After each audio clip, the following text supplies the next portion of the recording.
आइ हम संपूर्ण देशवासी के समक्ष एक रचना प्रस्तुत कर रहल छी। हमार निवेदन जे रचना के अवश्य सुनबे और लाइक करबे। जय माँ। तेज पुरबा समादिन ने आयल तो आई सावन सिनहिया चलल जाइए। तेज पुरबा समादिन ने आयल तो आई सावन सिनहिया चलल जाइए। देखी पावस करया था जुआनी घटल, दम्भ पछवा कर सबटा सठल जाइए।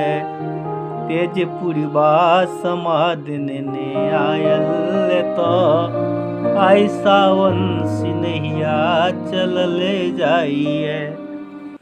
आम्र कानन के फलहीन देखल कृषक, चौर चाचर चलल तैन छाता अपन।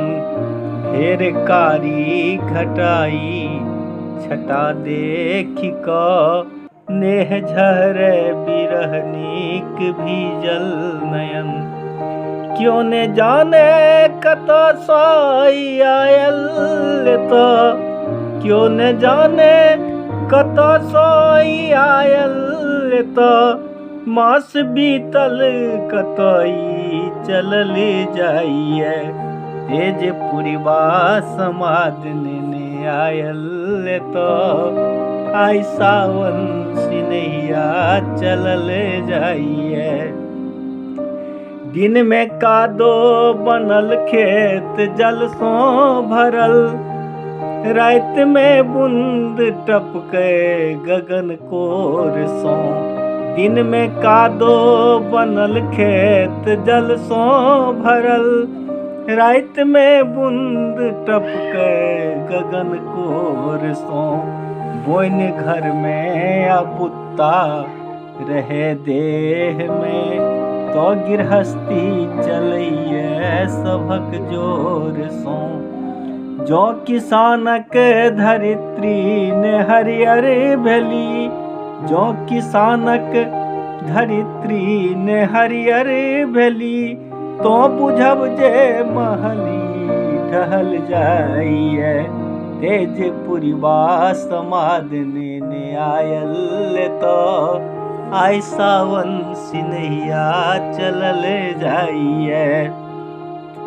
हाथ में राखी राखी पावस बहिन, बाही सावन के बान्हे सहोदर बना। मास 12 बीता साल भरी बाद में, फेर आयब न बिसरब अहाँ हे सखा। फेर आयब न बिसरब अहाँ हे सखा। जौने लायब प्रदीपक छटा संग में, जौने लायब प्रदीपक छटा संग में। ई बिछोहक व्यथा नहीं सहल जाइए, ई बिछोहक व्यथा नहीं सहल जाइए।